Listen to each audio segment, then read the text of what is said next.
Thanks for watching First at Four. I'm Tom McElroy. And I'm Tim O'Connor. In tomorrow's edition of The Courier, more on the controversial decision by the City of Ballarat to award the contract for the Eureka Pool to the YMCA, ending nearly 40 years of management from the Mackenzie family. Tim, we've got a lot on this story tomorrow. Why don't you tell us a little bit about what the students at Ballarat North Primary School think? Yeah, I went up to visited the students up there today. They were up having their first day at the YMCA in Ballarat. In class there, they were told last Friday, which was 2 or 3 days before the start of their 2-week school swimming program, that they would be moving the first week to the YMCA, where they're usually a long-standing partner of the Eureka Pool. Then they were told after the students had gone home at 3:30 that they wouldn't be offered that program, and they suggested perhaps they could do a gym class instead. The school was disappointed with that and said no, we want swimming. Then they had a meeting on Monday, the school, to find out that the council was only offering them 2 days in the first week at the YMCA. So the school's back to a 7-day swimming program for the year for their grades 3 to 6. Probably they've lost a third of their swimming time. The kids are shattered. I have a list of a group here of 22 letters of protests from the students directed at council.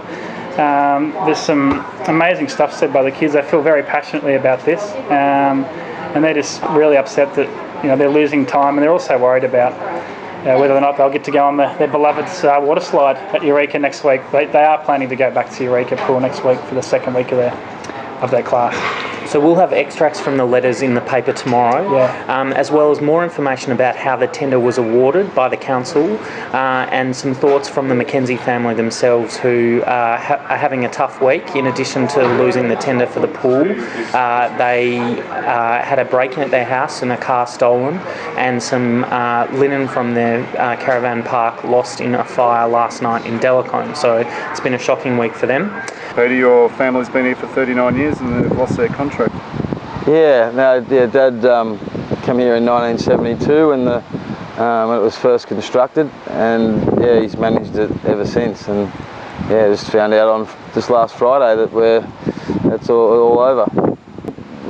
I guess for Dad, it's been his whole life, so I'm not sure there'd be too many takers to employ him at his age in his 70s. But he really did love the pool. He's been in the pool since he was 2 years of age. His father took over the city bars, where the Aboriginal co-op now is, and pools and managing pools have been part of his life.